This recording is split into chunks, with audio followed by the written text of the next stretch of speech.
just like Paul Rudd. Everybody likes Paul Rudd. Not me.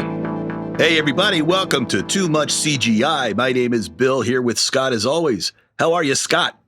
I am doing fantastic, sir. How about yourself? Look at you. You're in a great mood. I can see it in your eyes. I am. I feel very productive. I'm getting shit done at work. I'm doing some good cooks here at home here lately. I'm tearing it up, man. I'm productive in all aspects of my life right now. Knock on wood. Well, can you do a few things for me? Maybe. Because I'm not getting shit done. No? Shit. I'll try. All right. It's all computer nerd stuff, so. Well, I've been doing a lot of computer nerd stuff lately. I've been deep in the spreadsheets here, as I have mentioned in the past. I do a lot of spreadsheet work at work. Nerds! But on top of all that, I put together one hell of a main topic for you here today. Oh, what are we talking about? Mysterious celebrity deaths. Love it. Love it. I love when you teach us stuff, Scott. I can't wait for this.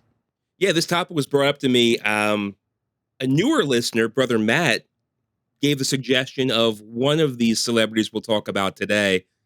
Really got me down a rabbit hole of this could be a whole repeating series if we wanted it to be.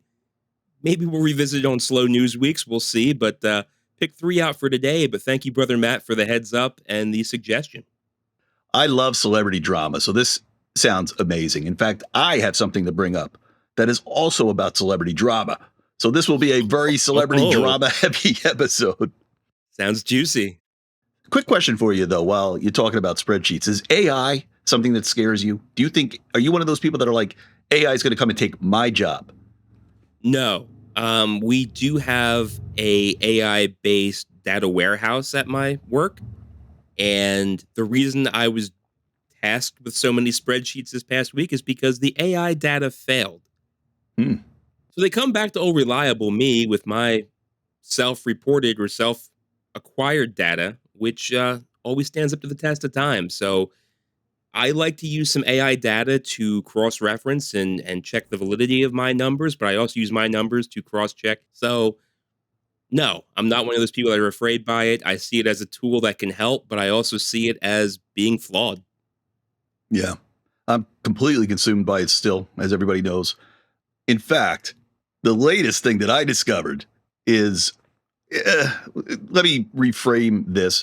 I did talk about how it can help with music. We talked about that last time. We played a clip from Adobe. They're working on AI stuff to help you make music. Well, there's a brand new one. I mean, when I tell you this shit changes every day, there's a brand new thing out there that makes music. Like a whole brand new AI. It's the same. It's still large language models, but people take it and figure out new ways to do shit with it. So this is a music generator based on a prompt. So you go in and you type, make me this, and it tries to figure it out. So I went in and I said, make me, here, I'll read my prompt to you. Make me a theme song for the Too Much CGI podcast. We are a show where Scott and Bill talk about retro stuff. And that's all I typed. That's all I typed. Would you like to hear the song? Oh, I would love to hear the song. All right. You're about to listen to what could be the new theme song for Too Much CGI. Step into the neon light, a journey through the past. A podcast that dives deep when memories are cast. 80s and 90s, a time forever cherished. Too much CGI, a show that won't let you finish. I finish all the time. What? Taking us back to the days of VHS. Nostalgia overload, can't settle for less. Too much CGI, it's a retro blast. Reliving memories. Well, that's about it. We're not going to get a copyright strike for that, so that's good. But the song's terrible. Holy shit, dude. Did you type in like a genre of music for this song to be played in? No, I just let it do its thing. Wow. That is remarkable. And I like how it said it's a podcast for the 80s and 90s. I didn't say that. Wow.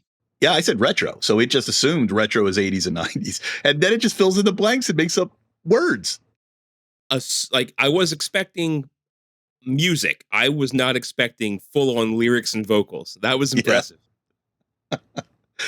If you want to make your own, you can do it at app.suno, suno.ai. That's the company that put this out. So, shit. Well, this is a wonderful surprise. We have a theme song. Did you like it enough? Do you want to use it? I mean, I don't know if I love it, but it's the best we got. It's pretty awful, and that's why I like it. Yeah. It's the David Hasselhoff music career type enjoyable. It's funny for the wrong reasons. Yeah, exactly. I'm going to learn it on guitar. I'm going to take it to the stage. I'm just going to play it out. Unreal. Love it. Just give this technology 5 years. That is remarkable. I have to say, I was not expecting all that. Well, looking at the agenda here to move us along, I have What Are You Watching? I have a pretty long list of What Are You Watching? Wow. Suddenly, I took on a lot of TV this last week. I've been too productive for television. The only thing I'm watching, I'm still hanging in there with Bad Batch. It's Bad Batch. It's going where it's going. Not my favorite of Star Wars stories, but it's all I have right now, so I'm watching it. The Bad Batch. It just doesn't sound like a Star Wars cartoon. I don't know. It sounds something like it should have AO next to it on late night cable, adults only. The Bad Batch. I've been watching. Oh, wait, before I tell you this thing that I'm watching, there's another thing that I watched last night. I don't know how this happened, but I'm just sitting there. I get home from work. I grab the Roku remote, turn on the Roku, and there's an ad to the right, Mean Girls, right? And I look at it. I go, this isn't the original cast. That's not Lindsay Lohan. Oh, this must be the new one. So it says Series, streaming right? now. It's not a series. It's a movie, but it's a remake. And it's a musical. So this is a movie based on, I didn't know that. This is a movie based on the stage show. We even talked about it as a news item. And I think I said, or I think I read that it is a, everybody's coming back kind of sequel. And I may be wrong. Maybe that's not what it was, but only a couple people came back. It's a remake. It's a remake with some people coming back, reprising their role or making a little cameo. And it's a full blown, like a Disney musical. And it's not bad. I actually liked it. Really? Yeah. Last time we talked about it on the episode, it was on our unknown or forgotten movie sequels. And you said that there was a Mean Girls 2 where only Tim Meadows came back. But yeah, this is a whole new thing. I heard it was getting some traction. Did you enjoy the original? It was fine. I laughed a couple times. You like this one more? I enjoyed it. I enjoyed the songs. I enjoyed the jokes. I enjoyed the characters. I don't know. Maybe I was just in it. This is one of those movies where I have to watch it again to go, you were just in a really good mood, and it's really a terrible movie, or maybe it's a good movie. I'm usually not great at telling that until I see it a couple times. Things have to grow on me, but usually they grow on me like the opposite way. Yeah, I don't know. I was just in the right frame of mind and I enjoyed the fuck out of Mean Girls. Cool. Look at me. 49-year-old man enjoying Mean Girls. You were stoned. Won't lie. I was definitely enjoying it a lot more with the wacky tobacco. But this other thing that we're watching, you might have all heard about this show that came out on HBO Max. Well, I'm sorry, it's called Max now. And it's called Quiet on the Set. I've not heard about this. Ringing any bells? No. So if you remember a few episodes ago, I talked about a YouTube show that I've been watching called Deluxe. Remember Deluxe Nation? Yes. And he talks about all the, the blind items in Hollywood. Scandal. All the scandals. Well, there was one he talked about. The guy's name was Brian Peck. He was basically revealing this guy, Brian Peck. Brian Peck is, you can look him up on IMDb. Oh, I know what this is about, all the sex scandal around those three guys at Nickelodeon. There you go. I did not know the name of this show, but I have read news articles about it. Yes. So I'll try to do this brief because there's a lot to it. But in that guy's YouTube show, Deluxe Nation, he talked about a blind item where there was somebody who was molested by this Brian Peck, who was part of all of these things under Dan Snyder. Who's Dan Snyder? Nobody knows unless you fucking are really an insider. Dan Snyder is the guy that ran, he was a showrunner for shows like iCarly, Drake and Josh. These were all shows that were out when my son was, young, so I remember them. He's a big guy. I think he was the guy from Head of the Class. I think we talked about him on the show once. When you talked about Deluxe, I think you had mentioned him a little bit, but yeah, I don't know how much you got into it. Yeah, so that's like his second life. His first life was an actor in Head of the Class. He played, remember he was in Better Off Dead. He played the neighbor's son, the big fat kid who was trying to date the French girl. So he had a little bit of a career to start, and his second, life in Hollywood was this producer who figured out how to make hits on Nickelodeon. So he was such a hit maker, but he was doing such creepy things. Like he was making cast members give him massages. He would just go, the shit was crazy. Watch the show. You'll see how dirty this scumbag is. But he hired that Brian Peck. So this show talks a lot about Dan Snyder and his bad practices, and then quickly touches on Brian Peck. And now back to Deluxe Nation. Deluxe Nation posted a blind item and said this young person was molested by Brian Peck, and everybody was trying to guess who it was. They're like, I don't know, who could it be? Somebody in Hollywood, somebody probably in the Nickelodeon thing. So now this show comes out, and the person who it was steps through the darkness and reveals himself and says, yeah, I'm Drake Bell, and I was abused by this guy. So he's like, I'm the one that filed the report. I'm the one who was a minor, so they couldn't use my name. And he said, this is what the guy did to me. And it's just so fucking ugly. So Deluxe Nation sent me down this rabbit hole of finding all this dirty shit that Hollywood celebrities get away with. And then here's a story, that's so broken open that now that's on Max. That's not buried on some guy's YouTube channel. That's on Max. Right. Crazy. It's a 4-episode show. Easy watch. And you'll really learn a lot about Hollywood. Well, at least old Hollywood. I'd love to think it's not that way now, but who knows? Yeah. Do you think that this whole thing was sparked because Deluxe Nation did the story? Like, do you think that's what tipped them off? Or was he, credited at all on this Max show?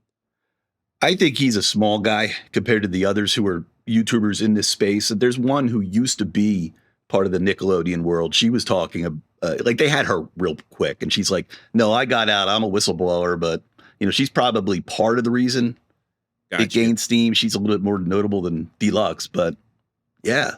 Amy and I were like at the edge of our seats, like, who is that? Who's going to come out? And then when Drake Bell came out, Amy goes, who the fuck is that? And I go, oh, I actually know who that is. I don't know who that is, but there was that Sweet Life show. Is that where he was from? No, it's called Drake and Josh. I have no idea. I think he came from, who was that young girl? Remember she went a little, Amanda Bynes. Yes. So she's part of all this too. So he came from the Amanda Bynes show. He did such a good job, or was liked so much, or maybe had some, friends on the inside who said, let's give you, basically it's if you do favors for me, you'll find your career opens up for you. Right. You see what I'm saying? So then the Drake and Josh show up. 4 episodes. It's not tons of stuff. Oh, so it's like a mini series. Yeah. Oh. Did they say that, did the trauma lead to kind of Amanda Bynes' downfall? She's had some mental health stuff here lately. All over the news. Yeah. They were a little bit weird about how they handled her. I thought they were going to go into a whole thing about her and maybe say, here's where she is now and tie it back to that. They only touched on it, but they did say that this Dan Snyder guy and her had this really close relationship. Like they were always together, off air, outside of the studio kind of thing, and he was basically shepherding her to the big time. So, the show does a few things that I don't like. It gives you a lot to speculate about. Doesn't answer all the questions. It actually opens up a lot more questions, which isn't awesome, but it just insinuates things and leaves you to draw conclusions. Yeah. And another thing that I'm not a huge fan of, modern documentaries have angles.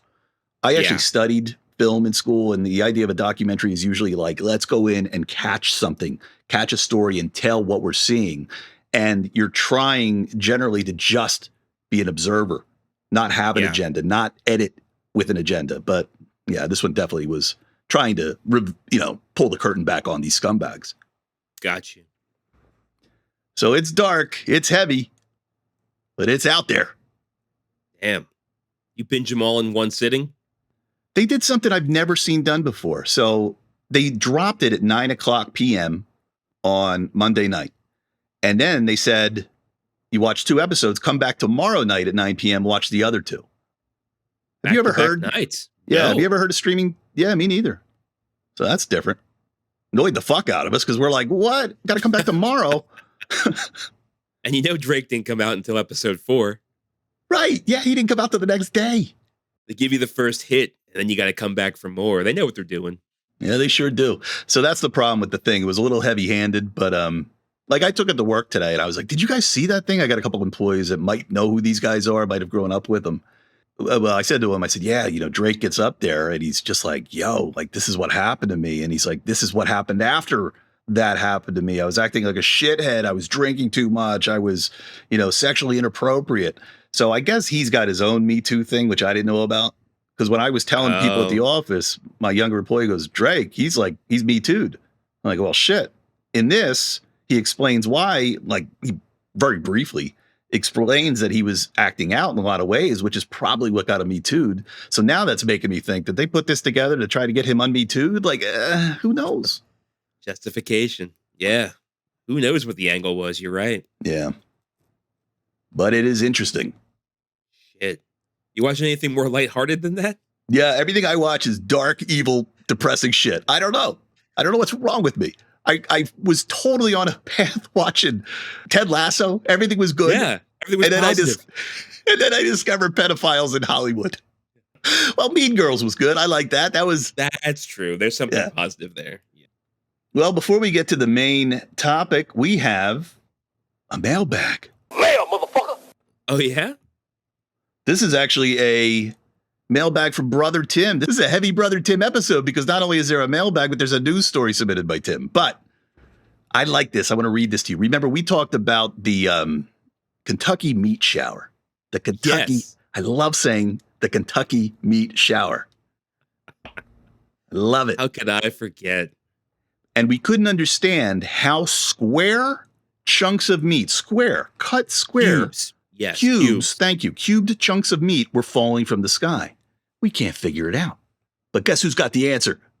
Brother Tim. Brother Tim. Brother Tim says, I can give you a logical reason for the Kentucky meat shower that makes sense. In those days, if a horse died or was too old to work, it was often butchered for meat or glue or rendered into lard. When you rendered lard in those days, it was done in a big open pot outdoors over a fire. Well, because rendering stinks. He added a skunk emoji and a puking. I like that. I tell you the emojis. When you render meat, you cut it up into cubes. It's perfectly reasonable that someone was rendering horse meat or fat and a bunch of buzzards swooped in and started scarfing it down. Buzzards don't chew their food. There you have it. That made some sense. I like it. Getting clearer. Well, the theory was buzzards, right? Yes. Or vultures. Same thing. Yeah. And I didn't buy it because I was like, there's just no way somebody has to manually cut meat. Stomachs don't cut meat. No. Puking out meat doesn't turn it into squares. That makes sense. When I do my grilling and stuff, I will render meat and I do cut it into cubes. So thank you, Brother Tim. Makes sense. Leave it out. See if pigeons come by and get it and puke it out somewhere. I'm gonna get fucking squirrels. Squirrels. Hey, what kind of birds do we have around here? I saw a pigeon here the other day. That's what made me think of pigeon. I had a blue heron wipe out my goldfish pond last year. I have 2 survivors. Yeesh. They must tell stories to each other. Like, do you remember the day? Oh. Talk about trauma response. I can't even feed these 2 fish left anymore. Really? Well, thank you, Tim, for the email. We'll get to your news story later on. Makes a lot of sense. Now Bill can call off his lifelong search to find an answer for the Kentucky meat shower. Which I can admit I haven't started the search yet. You forgot all about it till you got that email. Yeah. I'm like OJ. He's still looking for the killer, but hasn't started yet. Well, that was fun, Tim. I have to bring it down a little bit now with a fuck-uppery from last week. So I had mentioned the explanation for daylight savings. And I will tell you, I blame this fuck-uppery on daylight savings. The thoughts were there. They were presented poorly. Tell us what you said. So I said that this was instituted back during World War II so that we would use less resources because everybody had air conditioning. But no, nobody had air conditioning during World War II. What Oh, happened was they didn't want us using electricity, so we would be up more while there was natural light outside, so we wouldn't have to use electricity and electric light and things like that. Fast forward to present day and why daylight savings makes no impact on electricity. Everybody has an air conditioner. So now we're all using more energy than we would normally anyway because we're up again while there's more natural light out. More natural light during summer months means more heat, means more air conditioning, means more consumption, means no green effects at all. all right. That's what I was trying to say. You have fixed your error, sir. There we are. I think about that sometimes. When did World War II start? 1945. What For year us, is it no, today? It ended in 45. For us, it started in 41 when Pearl Harbor happened. But it was That's going right. on long before that, in like 38, 39. Yeah, you're right. You know how I know you're right? Because there was a 1942 video game I used to play that was planes flying around. I don't know why I said 45. I should remember my video game history. Anyway, Yes. what is that? 80, 90 years ago? It's not even 100 years ago. Like Yeah. 100 years ago, we didn't have air conditioning. 100 years ago, there were people capable of such atrocities. And then you look at the world now and you're like, there's no way we could be bad people. Well, less than 100 years ago, it was World War First of II. all, I have to say, I look around today and I think, yeah, we're very capable of those same atrocities today. I Yes, don't know what you're yes. talking about, Bill. We're not as far removed as what we'd like to believe we are. And that's my point. That's it. Every once in a while, I think about that. I'm like, it hasn't even been 100 years since World War Yeah. II and all that Hitler stupidity. Yep. How advanced are we as a civilization when that's still that close to us? Ugh. Not as advanced as we pretend to be. Nope. But that's okay. AI is going to come and fix everything. This is why I believe like AI is going to come and be like, oh, well, the problem with everything is people. So we're just going to eliminate that problem and everything's good. Somebody told me once, going back to the AI thing, and once again, this is probably scary, and sorry I'm saying this to some people who might not want to hear it, but they were saying to me that the future is really going to be dependent on AI, not how good it is, but how fast it is. And the example the person gave me was, let's say we're in a war, they fire some missiles. Those missiles are completely AI, driven, executed. Well, defense needs to have faster AI to be able to sniff out what's going on there to launch the right countermeasures. So who's got the faster AI? That's who wins the wars. We win because we have Matthew Broderick. I don't remember how war games ended, so It was all a simulation. oh, okay. Is that true? Was it really nothing? Yeah, there were no missiles that were actually in the air, but the game showed that the Soviets were launching missiles, but there were no missiles in the air. The Department of Defense saw missiles that were computer simulated on the screen, but it was all part of a exercise that was put together by this software. That's a movie that I remember being on and me like, I'm going to sit down and watch this. 3 minutes go by. What else is on? Like that one just never kept my interest. No, you should go back and watch it. It's a good one. All right. The thing I remember about is like when they had like the modem, they like took the phone off the hook and then like put it like on a computer cradle for it to dial into the internet. Clever. I think that actually was a thing that people would try. I think that's actually how the early days of the internet worked. They used the phone, not just the phone line, not just the phone cable. They actually took it all the way to the handheld receiver. I think so. That's Yeah. amazing. I want to believe that's how it worked because of Matthew Broderick. So again, thank you. Thank you, Matthew. All right. Well, Scott, we're at that point of the agenda where we're going to talk about the main topic.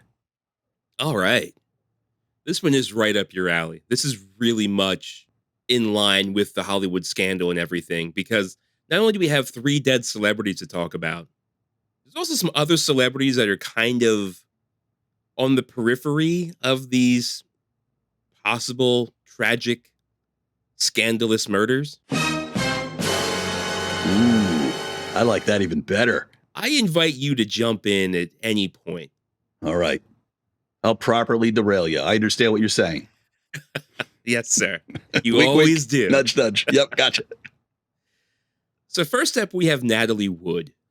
And the Natalie Wood murder is probably the most famous of these three murders.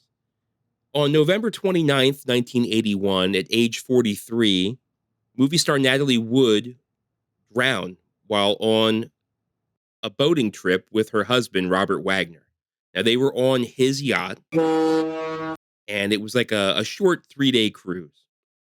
Wagner is best known, to me anyway, best known for his role in Towering Inferno, 1974's Towering Inferno. And he also played number 2 in the Austin Powers series. Yes, thank you, number 2. Yep. Wood was found floating face down in the water wearing a flannel nightgown, a down jacket, and socks. She was also found about a mile away from the boat the following morning. So it's not like she was just floating alongside the boat. She was missing for a long time. Her death was initially ruled an accident, but bruises on her body pointed investigators to possible foul play. Number 2. Of course, number 2 was the prime suspect.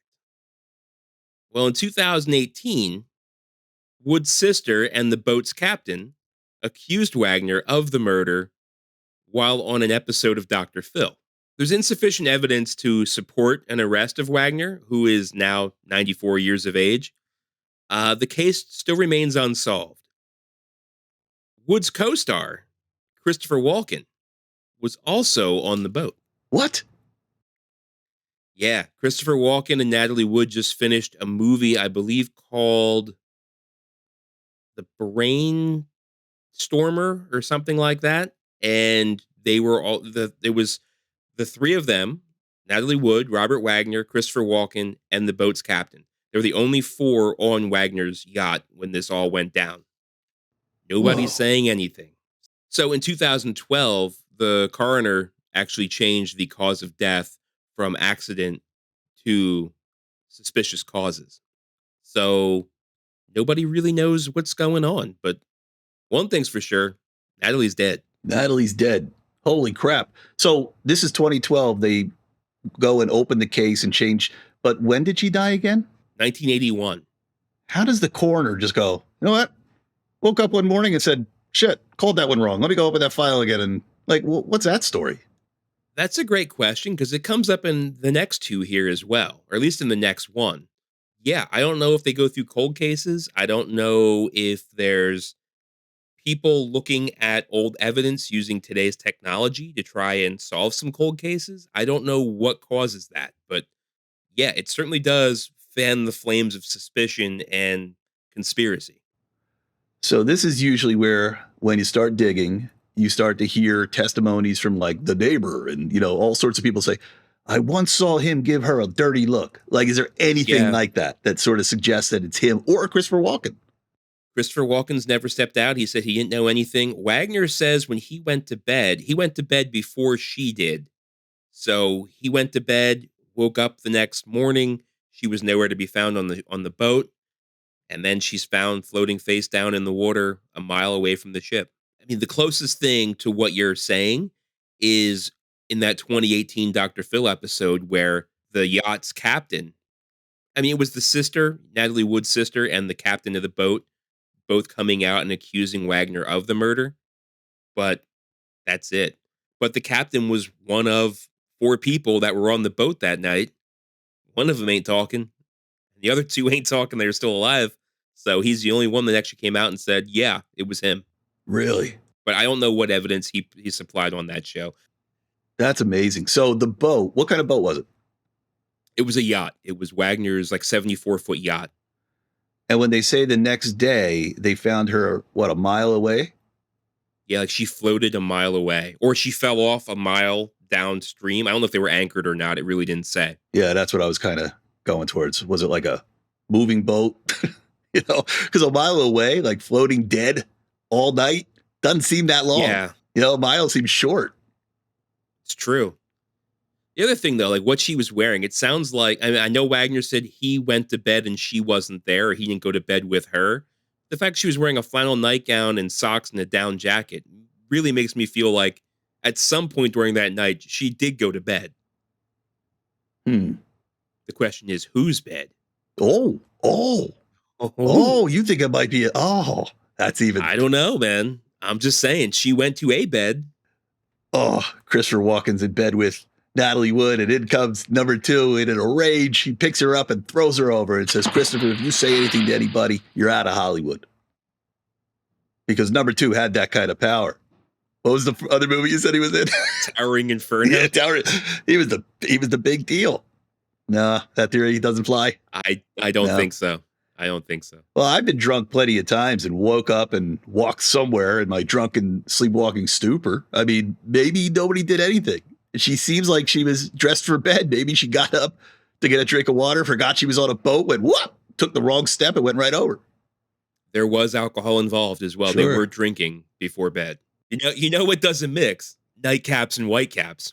It was a rough sea. She's going over the fucking edge. There you go. I like that. Yeah, I have heard this story. I'm not sure really who Natalie Wood is because of my age. It was, she wasn't anybody by the time I was born, but our parents know. So I did know this story, but I didn't know Christopher Walken had anything to do with it. I could just see him. I can't do a Christopher Walken impression, but I could just see him playing it off. Where's Natalie? Where is she?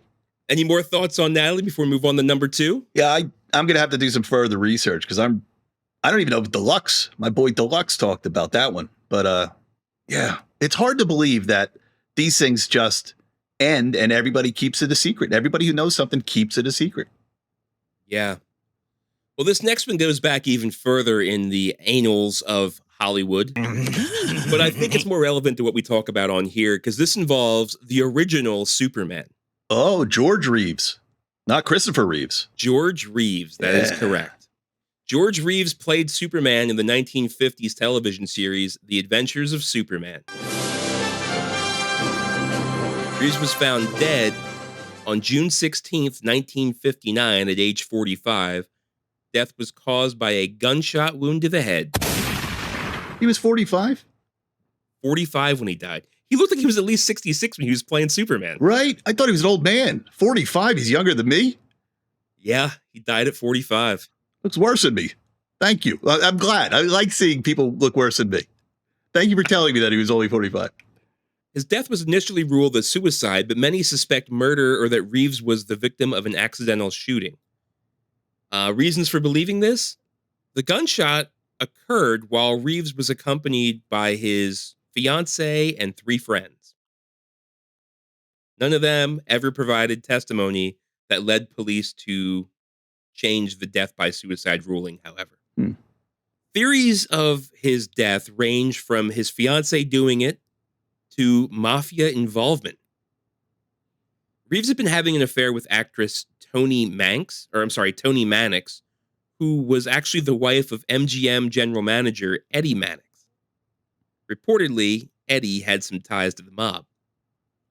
Eddie reportedly also had no issue with this affair as he was out there having plenty of extramarital affairs by himself. Fast Eddie. So he was kind of like, whatever. Fast Eddie was having a good time. Well, while he was stringing along this Toni Mannix, Reeves also began a troubled relationship with a woman by the name of Lenore Lemon, which left Toni Mannix very jilted. So now he got a jilted lover, possibly a jilted lover's husband, and now a new troubled relationship. So this guy's welcoming all kinds of shitstorm into his life. He likes trouble. This is where it gets real weird. The night of the mysterious death, Reeves' fiancée Lemon and their 3 friends were socializing at their house. So again, alcohol is involved. As usual. Yeah, there's a theme here. Reeves went to bed, leaving the other 4 downstairs. Lemon told the guests that, quote, he's going upstairs to shoot himself. They then hear a sound upstairs, to which she replies, see, he's opening the drawer to get the gun. Moments later, a single shot rings out, to which she says, I told you, he just shot himself. What? Are you kidding me? Nobody calls the police for 45 minutes. And when the police do come and question her on her comments, she says, "Yeah, I was only kidding." Oh, What the fuck is that? right. I was only kidding. Oh, To this day, his death remains a suicide, but there's a lot of weirdness going on here, right? that is very bizarre. I thought you were going to tell me a story like he thought he was like doing those, like Roy Rogers, like, Roy Rogers out of character or whatever. I always heard a story. Oh, it's the Lone Ranger. Like he sometimes couldn't get out of character. I thought you were going to say Superman was like, go ahead, shoot me. Shoot me. I'm the Man of Steel. That is such a weird story. It is. So he may have shot himself. Other people think that Tony Mannix was so pissed off that he was engaged to this other woman that she snuck in the house and shot him. And other people think that Eddie Mannix got pissed off that he left his wife heartbroken by breaking up with her, which is a weird scene, but I think that maybe he had some influence with the mob and they had it happen. Wow. So who knows? But you said he shot himself and 45 minutes later, they went up? Nobody called the cops for 45 minutes. What the fuck? They must have been drinking some really good champagne or something. Like, well, we'll deal with it after this bottle's empty. I mean, what the hell? Maybe they were buying themselves some time to come up with a good story. Yeah. I don't know. And they didn't come up with a good story. Look at that. Hollywood never wrote good stories. And one of the guys there was a Hollywood writer. Oh my God. Oh, amazing. I think the most incredible thing about that story was George Reeves was only 45, but looked 80. That was Superman before CGI. Yeah. He was such a funny looking Superman too. Like no muscle at all, just a barrel chest. I was going to say he was also Superman before personal trainers in Hollywood. Well, last but not least, we have Bob Crane. And this is the one that Brother Matt was like, "Hey, you ought to do a story about Bob Crane." And I was like, I kind of know this story, but I got to do some digging. So digging I did, and here we go. I know Bob Crane best from his role as Hogan on Hogan's Heroes.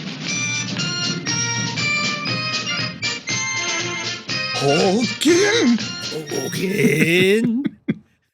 He did some other things, nothing I was really too familiar with, but I mean, Hogan's Heroes is it. I mean, that was something I watched in syndication a lot as a kid. Can you imagine the pitch meeting? I want to do a comedy about a concentration. It wasn't a concentration camp, but it was a prisoner of war camp. Yeah. What a crazy idea. How the hell that show ever got made is beyond me. But yeah, I watched it too, man. As a kid, watching it on the afternoons in summer. Yeah, summer break, watching Hogan's Heroes. We got a Frenchman. Yeah. And we got Richard Dawson Richard Dawson was there. And then the Germans were just bumbling buffoons. We got Schultze. He was good. We got Colonel Klink. And then there was always that the one visiting commandant. The commandant always came. That's what I was going to say. There was always that one important German that everybody was afraid of. I don't want to hear any more of your lies. The commandant. Klink, you idiot. Good show. We're having too much fun on this man's death. Well, on June 29th, 1978, Crane was found dead at the age of 49 in his apartment in Scottsdale, Arizona. He'd been bludgeoned to death. Ooh. Yeah. Investigations following his death led to Crane's very active sex life becoming public knowledge. Yeah, but how? I mean, back then, it's, the rumor mill can't print it out on internet. Here we go. Websites. All right. Crane videotaped his many sexual escapades. Oh. There was no shortage of women either. Due to his celebrity, he was shacking up quite a bit, and he had the videotape to prove it. Was he illegally filming them? Well, there's some questions about that. Many people say that everyone was aware and consensual to it. However, several women only found out about this following his death when detectives reached out for comment. They were like, wait, there was videotape? Right. So it seems no. John Henry Carpenter was a regional sales manager for Sony Electronics.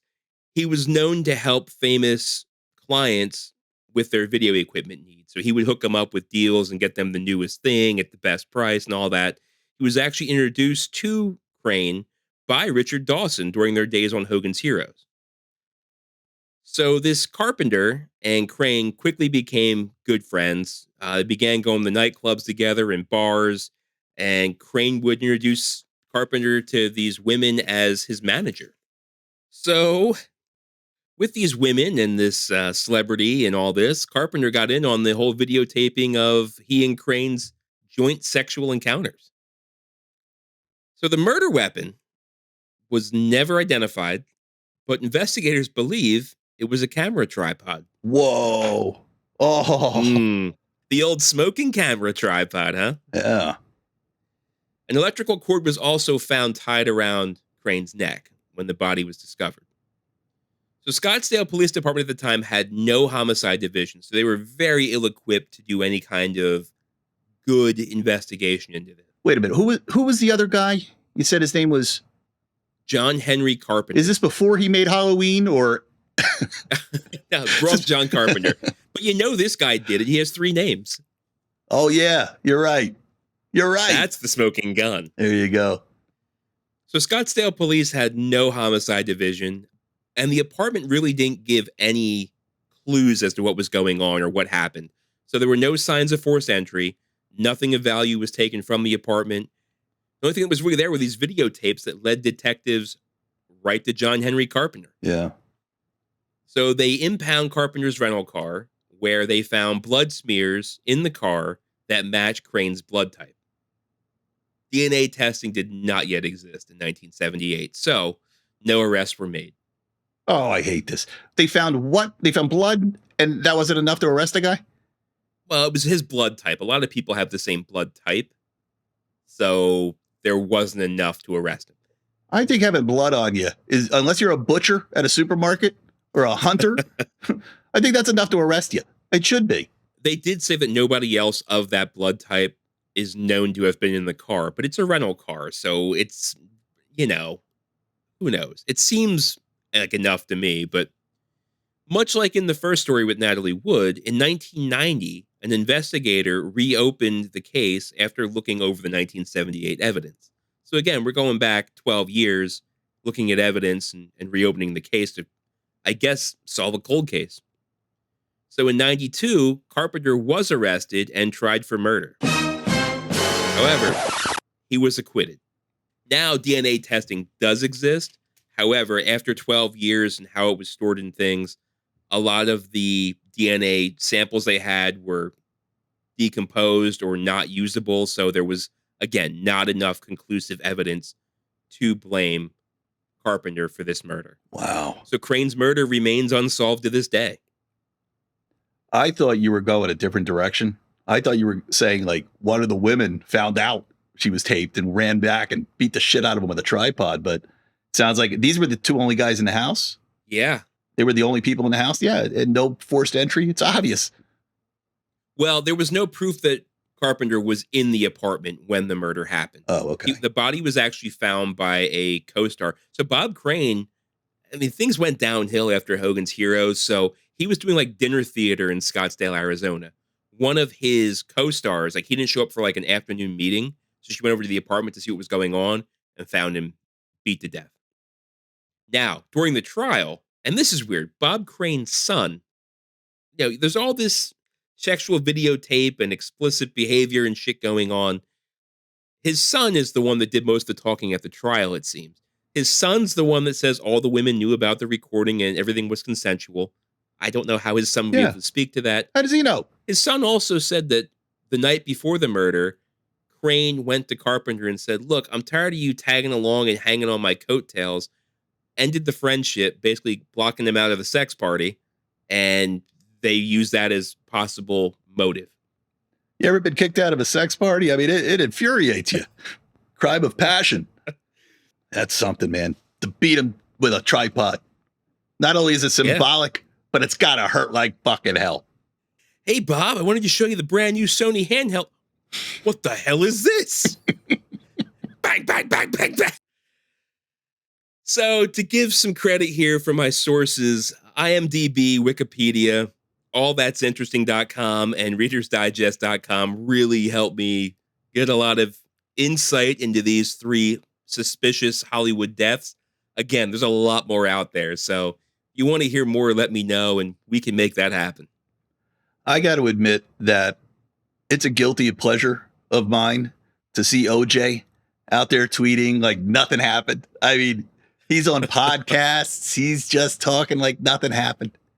Well, shit, man. I want to hear more. You got to come back one episode with a few more of these. This is cool. All right. But as for today, I'm going to cut you off. You've had enough. I have had enough. I'm tired of hearing my voice. We're going to go to the news.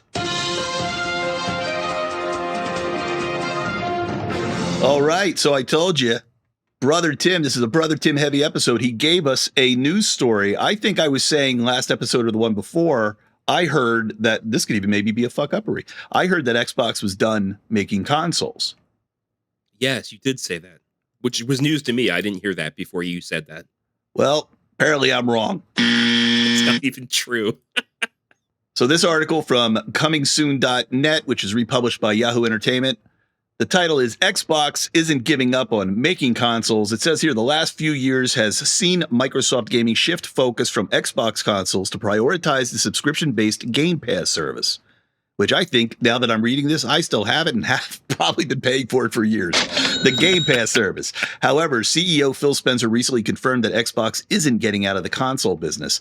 So, continuing to read this, they're really talking about how they're all in with this subscription service. They continue, or it says here they will continue to make consoles. What it doesn't say is, will they continue to make new consoles? Will they get into the next Xbox generation? Because once you start putting in new hardware, there's a lot more costs. And do they think that there's a market for consoles in the future? Sure. Because I don't. Yeah. Hearing about the monthly subscription service, we've had that here at the house for a little bit. It really didn't pan out for us because, like I said, my kids only play the same 2 games over and over again. But one thing we didn't mention during last week's evolution of home consoles, one cool thing now, like you can game with people on other platforms. Like you can be on Xbox Live and play with people on PlayStation Online, and you can both be playing Fortnite against each other. Right. It used to be very proprietary. So that is a huge evolution as well. So it's almost, not that there's not rivalry there, because of course Sony wants to win, and of course Microsoft wants to win, but it seems a lot more friendly than it did back during the Sega Genesis Super Nintendo days. Yeah.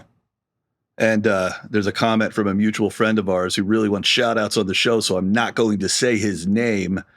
But this person said, oh, yeah, nobody's going to move to computers. Consoles are easier to use. But I'm telling you, when you install Steam, it's like having the Xbox interface. There's no more having to go in and tweak a million things to figure out how to install this shit.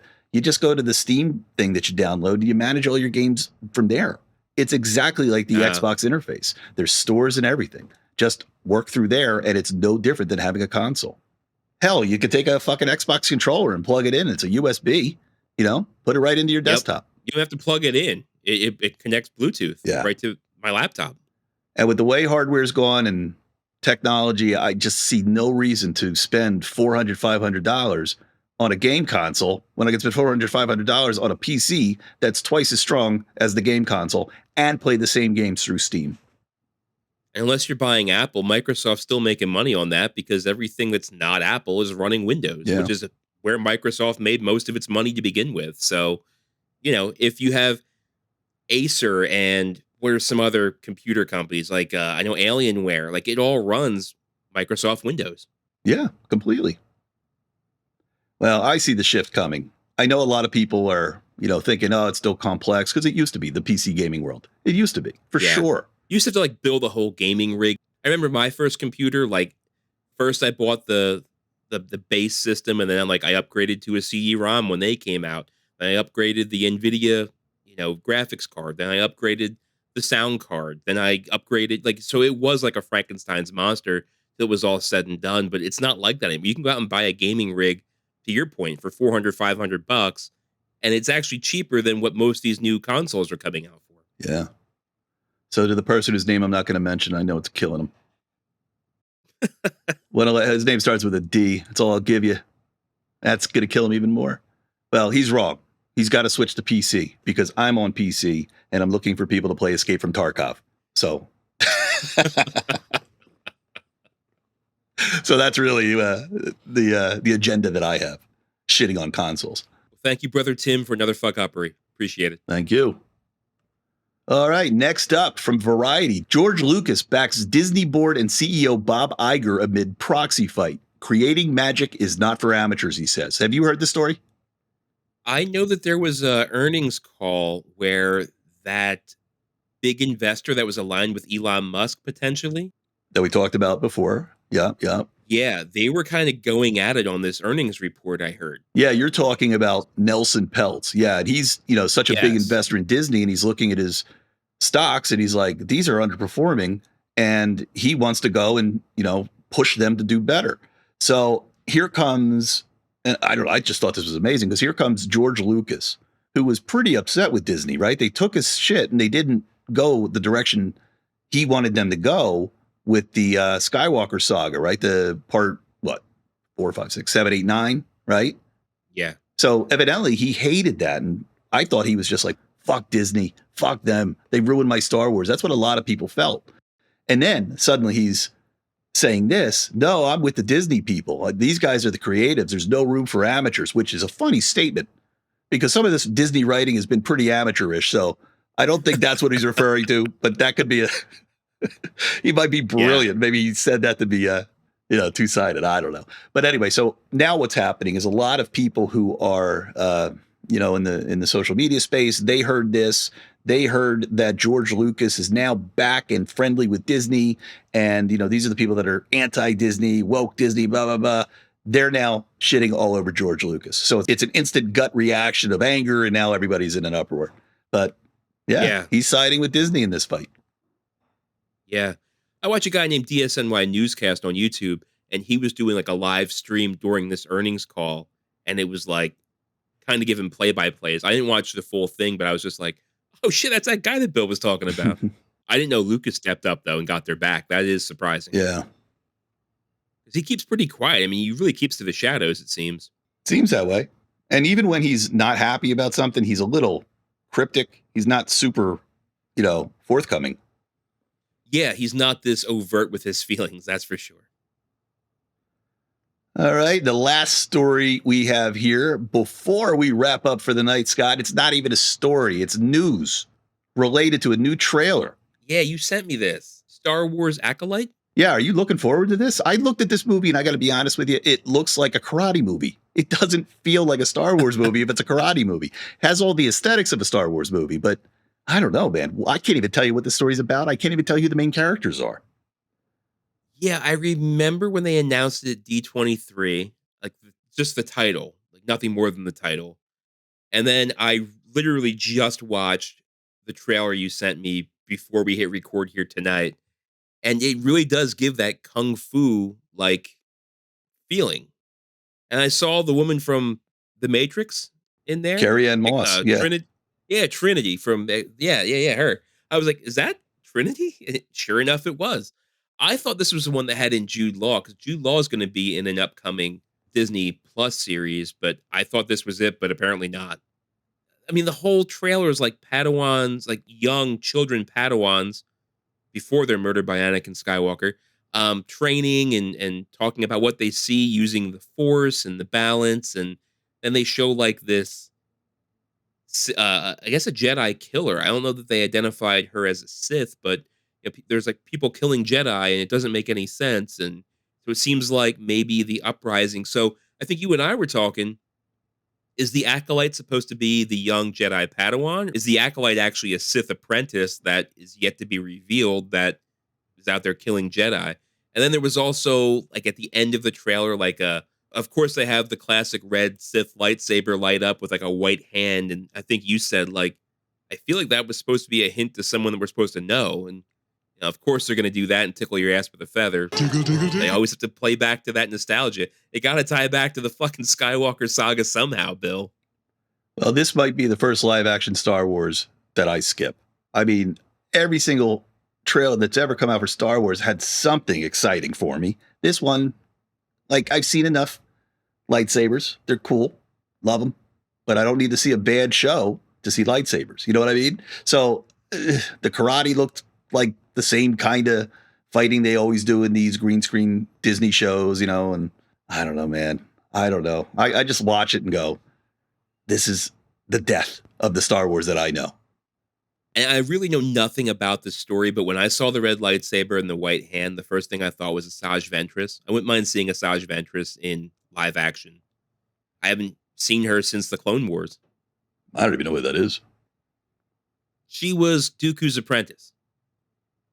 The Night Sister? Barely remember. That's the problem with the show. It's just gotten... All right. Star Wars now is like Game of Thrones times 10. There's so many fucking moving parts and so many people you have to learn about. Yeah, but I'm kind of down for it. Yeah. I kind of know them all.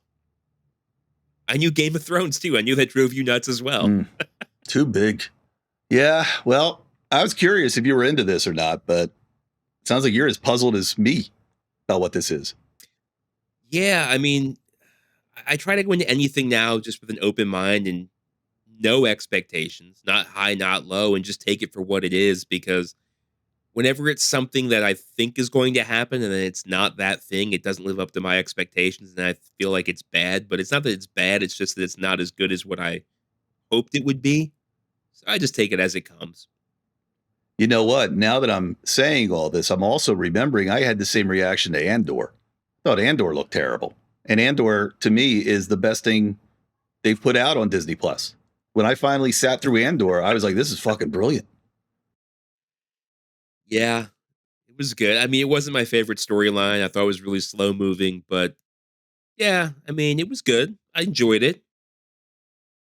But it did have me wondering, like, hey, when's that next thing coming out? You know what I mean? Really? Not looking for Andor season 2. One of the things I think Andor had going for it, I've said this before on the show, I'm to the point now where I can tell you, oh, this whole thing is shot in green screen. Like everything about The Acolyte looked like it was shot in green screen. When you watch Andor, you know that's not green screen. Like they're on big sets. You know, they're doing camera shots that you can't do in these studio movies. Yeah. I mean, the best thing about Andor was Andy Serkis. His role was just fantastic. Yeah. I think about that character sometimes because we never found out what happened to him, but it was a moral, like he's a tragic hero because he let everybody go and then he stayed and, you know, he's taking the beating for everybody. But that's interesting shit. Learn to swim, stupid. Oh, I can't swim. Well, everybody go see Andor. It's good. Speaking of going to see things, are we going to check out some Ghostbusters Frozen Empire this weekend? Oh, I forgot. That's this weekend? Yeah. Yeah, I can't do it. No, I can't wait. Okay. I can't wait. You think this will be good? Again, no expectations going into it, taking it for what it is, but we'll have lots more to talk about next week. I've heard nothing about it. I'm just excited to see Ghostbusters in New York again. You know what? I just like Paul Rudd. Everybody likes Paul Rudd. Introduce me to one person who doesn't like Paul Rudd. It's impossible to find that person. I've tried. I don't know any. Nobody knows any. Why don't we wrap this dog and pony show up, Scott? Right on. Well, thanks everybody for listening. Tell a friend. Thank you everybody for providing some content suggestions, and thank you, Brother Tim, for the bail and the fuck-uppery and the story, and everybody. I welcome you to keep it coming. Thank you for our contributor who will not be named. Again, tell a friend. Let's keep growing these numbers, and we'll see you next week. I don't know. You think he'll be mad that we didn't say his name? All right, I'll give it up. Thank you, Brother Tim.